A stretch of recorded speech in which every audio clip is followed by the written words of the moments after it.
సంక్రాంతి పురస్కరించుకొని ప్రతి ఒక్కరు కూడా సాంప్రదాయ క్రీడలు మట్టుకే ఆడుకోవాలి. అంటే ఆ ముగ్గుల పోటీలు గానీ, ఆటల పోటీలు, క్రికెట్, కబడ్డీ ఇలాంటి సాంప్రదాయ క్రీడలు మట్టుకు ఎంకరేజ్ చేయడం జరుగుతుంది.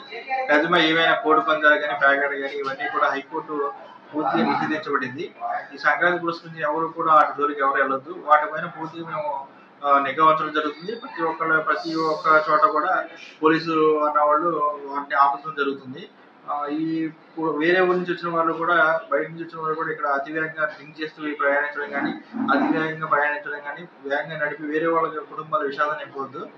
అలాగే బయట నుంచి ఇక్కడ నుంచి బయటకు వెళ్తున్నా మన ఊళ్ళో నుంచి బయటికి చుట్టాలింటికి బయటికి వెళ్తున్న వాళ్ళు ఇంటికి తాళాలన్నీ కూడా వేసుకొని, అలాగే మాకు కూడా ఒక విషయం తెలియవచ్చి సార్ మేము పలానా చోటకి వెళ్తున్నాం, ఇన్ని రోజులు పండుగ ఇన్ని రోజులు ఉంటాం, కొద్దిగా మా ఇంటి వైపు నిఘా ఉంచండి అంటే మేము నైట్ కానీ పగలు కానీ గస్తీ ఇచ్చే బీట్లో నాకు తిప్పుతూ ఉంటాము. దానివల్ల మన దొంగతనంలో అయింది కూడా ఆపడం జరుగుతుంది.